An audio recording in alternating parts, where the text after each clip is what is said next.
आपको बांग्लादेश लेकर चलते हैं। वहां सत्ता परिवर्तन हुआ है।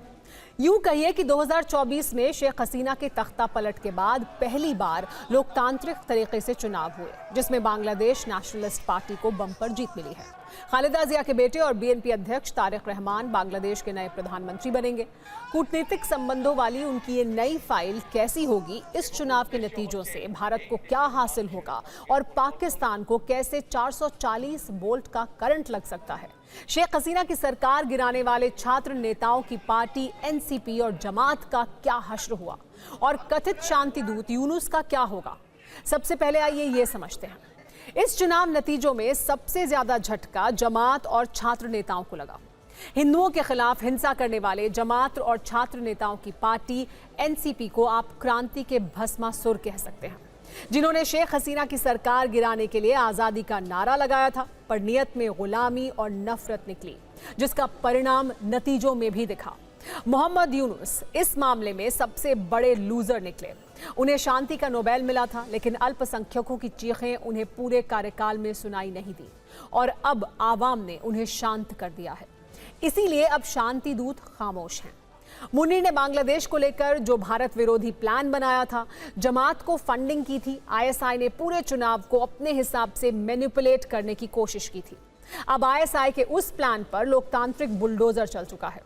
इस नतीजे में पाकिस्तान भी सबसे बड़ा लूजर साबित हुआ है। बीएनपी अध्यक्ष तारिक रहमान जब बांग्लादेश के सियासी मैदान में धूल उड़ रही थी, तब ये खिलाड़ी 7 समंदर पार शतरंज की बिसात बिछा रहा था और सिर्फ एक चाल चलते ही पूरी सत्ता हाथ में आ गई। बात भारत की करें तो पाक परस्त जमात का शासन से दूर रहना भारत के हित में है। बीएनपी ने हिंदुओं की सुरक्षा की गारंटी दी है, भारत से संबंध सुधारने का वादा भी किया है, जिससे पाकिस्तान को 440 वोल्ट का करंट लग सकता है। बांग्लादेश चुनाव नतीजों के हाई पॉइंट्स क्या हैं, आइए अब जरा वो भी देख लेते हैं।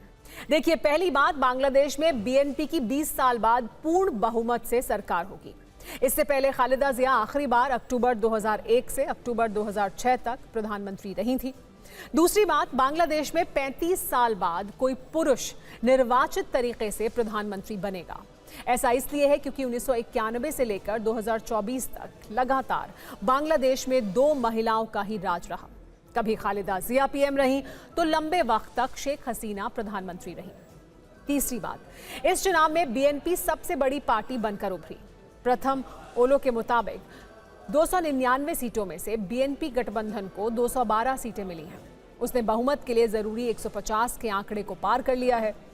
चौथी बात यह है कि जमात इस्लामी के नेतृत्व वाले 11 दलों के गठबंधन को 77 सीट ही मिली हैं। जमात पहली बार बांग्लादेश में मुख्य विपक्षी पार्टी है, लेकिन सरकार चलाने और बांग्लादेश में शरिया कानून लागू करने वाली मनमानी का उसका सपना चकनाचूर हुआ है। और पांचवी बात, पीएम मोदी ने तारिक रहमान से फोन पर बात करके उन्हें जीत की बधाई दी है। दोनों देशों के ऐतिहासिक और सांस्कृतिक इतिहास का हवाला देकर बेहतर रिश्ते बनाने की बात कही है।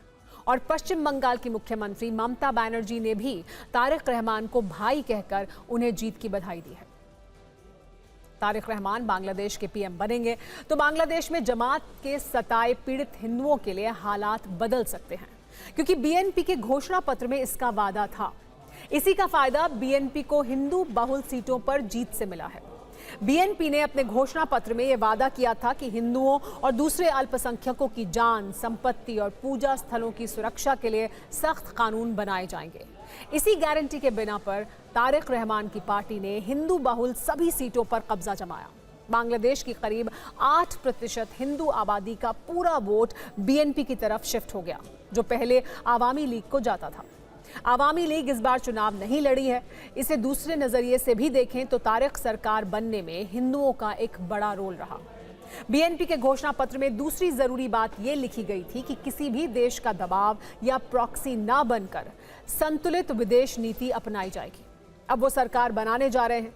पीएम मोदी से फोन पर बात करने के बाद बीएनपी की प्रतिक्रिया भी आई है। बीएनपी की राष्ट्रीय स्थायी समिति के सदस्य और वरिष्ठ नेता नजरुल इस्लाम ने भरोसा दिलाया है कि तारिक रहमान के नेतृत्व में दोनों देशों और वहां के लोगों के बीच के रिश्ते और मजबूत होंगे। यानी बीएनपी सरकार बनने से पाकिस्तान के भारत विरोधी मंसूबों पर पानी फिर सकता है। हालांकि जिया के दौर में इसी बीएनपी पर यह आरोप भी लगते रहे हैं कि उसका झुकाव पाकिस्तान की तरफ ज्यादा रहा था।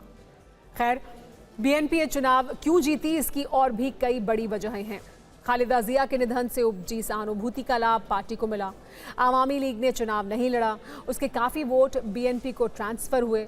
लोगों को स्टूडेंट लीडर से निराशा मिली और जमात के लिए लोगों का गुस्सा अब बीएनपी के पक्ष में गया। वहाँ के हिंदुओं ने जमात की कट्टरता का बदला बैलेट से कैसे लिया, अब ये रिपोर्ट भी देखिए। बांग्लादेश में बीते 2 साल से लोकतंत्र नहीं, कट्टरता का राज था। अगस्त 2024 में शेख हसीना का तख्ता पलट हुआ। इसके बाद से ही हिंसा का दौर शुरू हुआ, जिसके शिकार वहां के अल्पसंख्यक हिंदू 556 दिन तक लगातार होते रहे। इस साल हुए चुनाव के ऐन पहले तक कई हिंदुओं की हत्याएं हुई। कभी उन्हें जलाकर मार दिया गया, कभी उनकी निर्मम हत्या करके उन्हें पेड़ से उल्टा लटका दिया गया, कभी उनके घर फूंक दिए गए, कभी उनके पूजा स्थलों पर हमले हुए। हिंदुओं के खिलाफ यह हिंसा वहां की कट्टर जमात ने करवाई, डर का माहौल बनाया, पलायन को मजबूर किया और जब चुनाव आया तो हिंदुओं ने भी कट्टर जमात को बैलेट से सबक सिखाया। हिंदू बहुल सभी सीटों पर जमात को हार का सामना करना पड़ा। बीएनपी की सरकार बनवाकर हिंदुओं ने शासन चलाने का जमात का सपना तोड़कर रख दिया। बांग्लादेश में हिंदुओं पर किस तरह जुल्म ढाए गए, इसे ऐसे समझिए कि 11 फरवरी 2026 बांग्लादेश के चंपारा इलाके में 28 साल के रतन साहूकार का शव मिला। बड़ी बेरहमी से उनकी हत्या की गई थी। 10 फरवरी 2026 62 वर्ष के कारोबारी सुषेण चंद्र सरकार की धारदार हथियारों से हमला कर हत्या कर दी गई। 23 जनवरी 2026 नरसिंदी जिले में चंचल चंद्र भौमिक नाम के हिंदू युवक को जिंदा जलाकर मार डाला गया। 17 जनवरी 2026 बांग्लादेश के गाजीपुर में लिटन घोष नाम के हिंदू कारोबारी को पीट पीट कर मौत के घाट उतार दिया गया। इसके अलावा 2025 में 522 सांप्रदायिक हमले हुए, इसमें 61 लोगों की मौत हुई। 95 धार्मिक स्थलों में तोड़फोड़, लूट और आगजनी हुई।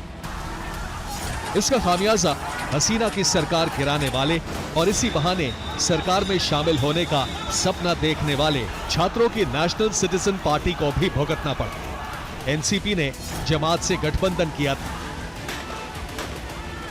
जनता में संदेश गया कि जमात और एनसीपी का रिमोट कंट्रोल पाकिस्तान के पास है।